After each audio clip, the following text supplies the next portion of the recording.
Most people have heard of the Titanic disaster, and many know about the evacuation of Dunkirk in 1940. But few realise that one man connects both events. Charles Lightoller was the most senior officer to survive the sinking of the Titanic, and nearly 3 decades later, he returned to the sea in his own small boat to rescue soldiers from the beaches of Dunkirk. This is the extraordinary true story of courage, survival, and quiet heroism. It's the story of Commander Charles Lightoller, DSC and Bar. Charles Herbert Lightoller was born on the 30th of March 1874 in Chorley, Lancashire, to Frederick and Sarah Jane Lightoller. A tough childhood saw his mother and siblings die of scarlet fever, and his father desert him for a new life in New Zealand by the time he was just 10. For the next 3 years, he lived with a nearby uncle. By the time he left school at 13, he, like many working-class boys in industrial England, faced a stark choice. A life spent in the choking cotton mills of Lancashire, or a life at sea. He chose the sea. Lightoller began a 4-year apprenticeship aboard sailing ships. At just 13 years of age, he was expected to climb 200 feet up into the rigging. In 1889, when he was 15, the ship that he was sailing on, the Holt Hill, ran aground on the remote island of St. Paul in the southern Indian Ocean. He and the rest of the crew were marooned for 80 days on the tiny island before being rescued. Further adventures, if that's what they can be called, included nearly being drowned when a lifeboat capsized in the surf off the coast of West Africa, suffering a severe bout of malaria, and being on a ship that caught fire. After 8 years, he had risen to become a second mate, but he was now starting to get itchy feet. After nearly a decade at sea, Lightoller set off to join the Klondike Gold Rush in 1898. But instead of gold and fortune, he found hardship and failure.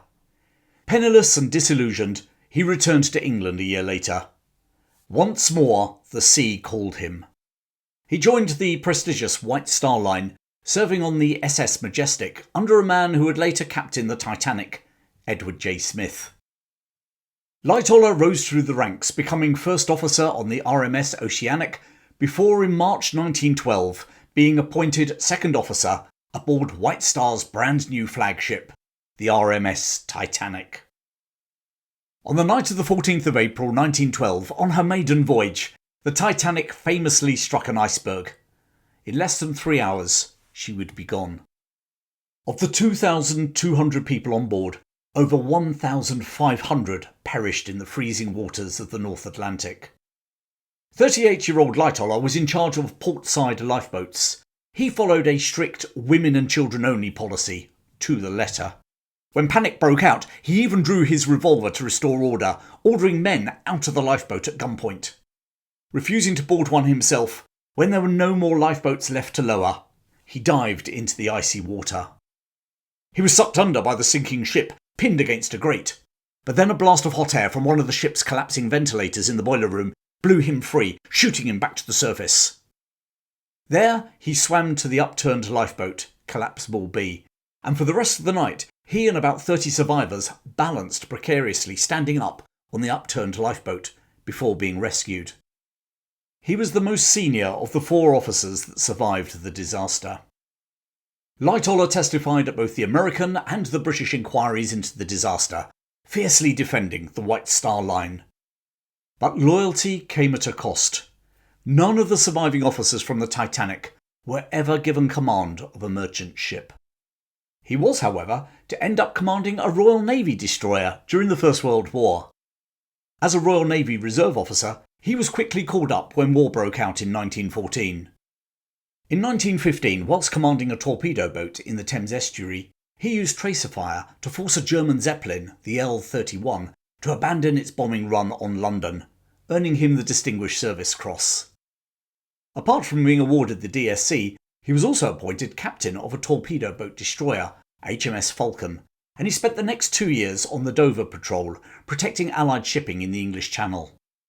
In April 1918, the Titanic survivor was involved in another maritime sinking. This time his ship, the Falcon, was rammed at night by the armed trawler, the John Fitzgerald. Having safely evacuated all his crew to the trawler, Lightoller decided to stay on HMS Falcon in the hope that she could be towed to port. He, accompanied by 2 fellow officers, retreated to the aft or back section of the ship and waited in his cabin for daylight. They passed the time keeping warm in front of his small stove, drinking tea and listening to records on his gramophone. Suddenly, however, the ship gave a lurch, and as she started to sink, the men were forced to jump overboard. They were in the water for half an hour before rescue arrived. Fully exonerated for the loss of his ship, he was appointed captain of the destroyer HMS Gary.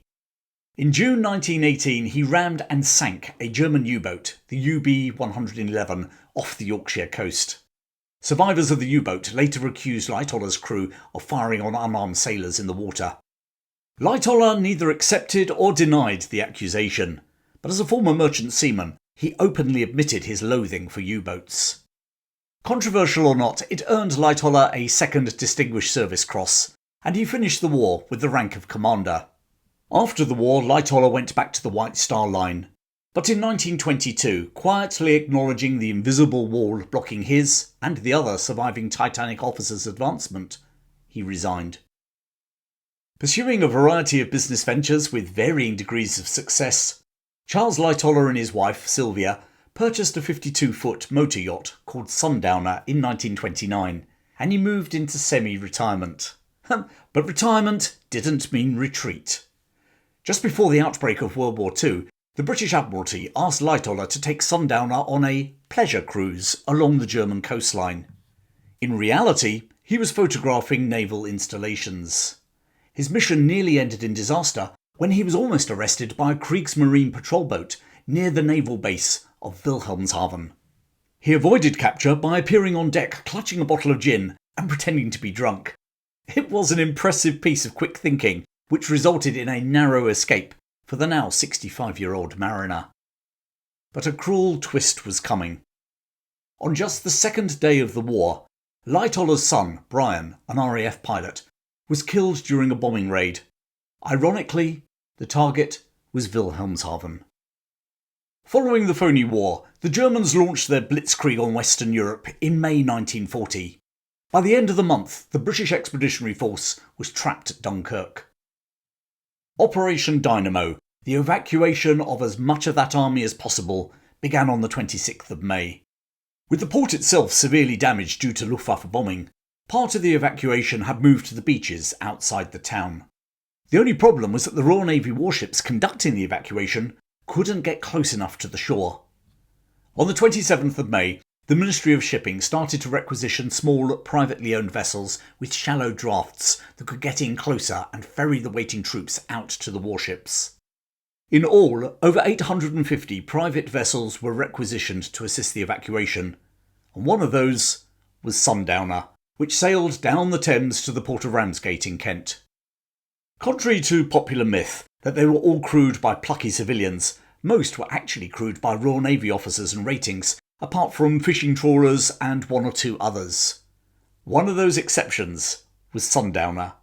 Despite now being 66 years old, Charles Lightoller told the authorities that if anyone was going to take her across the channel to Dunkirk, it would be him, accompanied by his oldest son, Roger, and an 18-year-old Sea Scout, Gerald Ashcroft. At 10 a.m. on the 1st of June, they set out across the channel, in company with 5 other small craft. Despite the numbers of small craft now ferrying men from the beaches to the warships, it was still a painstakingly slow process. It was now decided to use the moles or breakwaters outside the harbour as piers. The warships would pull alongside and embark troops using gangplanks. And it was to the east mole that Lightoller steered Sundowner. However, the height of the mole meant that the men were struggling to descend down onto warships, let alone pleasure craft like the Sundowner. So Lightoller brought Sundowner alongside HMS Worcester, a destroyer, which acted as a bridge between the mole and his own craft. Licensed to carry just 21 people, Sundowner took aboard 130 troops. 75 were packed like sardines below decks, 55 stood crammed on the deck itself. Legend says that as one soldier clambered on board, he was heard to mutter to his mates, "Just our luck the skipper was on the Titanic." To which someone else retorted, "Yeah, but he survived." And he and they would survive this journey too, but only just. Sitting dangerously low in the water As they headed for home, a German Stuka dive bomber screamed down towards them. Standing calmly beside the wheelhouse, Lightoller waited until the last moment. "Harder port!" he shouted to his son at the wheel. The small boat swerved, and the bomb missed, exploding harmlessly off the starboard side. For the rest of the crossing, the biggest danger to their little craft was being swamped by the wash from British destroyers, like HMS Worcester, as they passed by. HMS Worcester herself made 6 trips to Dunkirk, rescuing over 4,000 men. Finally, they returned to Ramsgate, battered but intact. And aboard, 130 grateful men, rescued from the jaws of war. On that day, 1st of June 1940, over 60,000 Allied troops were rescued from Dunkirk. In total, over 335,000 Allied troops were evacuated from Dunkirk during the 9 days of Operation Dynamo. 100,000 of them were French troops. One of those evacuated, Lightoller would later discover, was his other son, Trevor. Neither knew that the other was there. Now, wouldn't that have been a coincidence if he had randomly picked up his own son? Trevor went on to serve in North Africa and survived the war, rising to the rank of Lieutenant Colonel. Roger, who stood by his father's side at Dunkirk, later joined the Royal Navy and was killed in March 1945. After the war, Charles Lightoller ran a small boatyard on the Thames in Twickenham. He lived quietly, his public heroism largely forgotten. In December 1952, during London's infamous Great Smog, Lightoller died from chronic heart disease. He was 78. His ashes were scattered at Mortlake Crematorium at the Commonwealth Garden of Remembrance, near the very river that he had sailed on for so many years. Charles Lightoller's life reads like an adventure novel. Shipwrecked on a desert island, age 15. Survivor of the Titanic, decorated naval hero in the First World War, spy, and skippering one of those legendary small ships at Dunkirk. Kenneth More famously portrayed him in the 1958 film A Night to Remember. And in Christopher Nolan's 2017 film Dunkirk, the character Mr. Dawson, played by Mark Rylance, was inspired by Lightoller and Sundowner. But Charles Lightoller was more than just an inspiration for films. He was a man who showed real courage in the face of disaster, again and again. From the icy waters of the North Atlantic to the burning skies and beaches of Dunkirk. Even into his 60s, he never stopped answering the call of duty.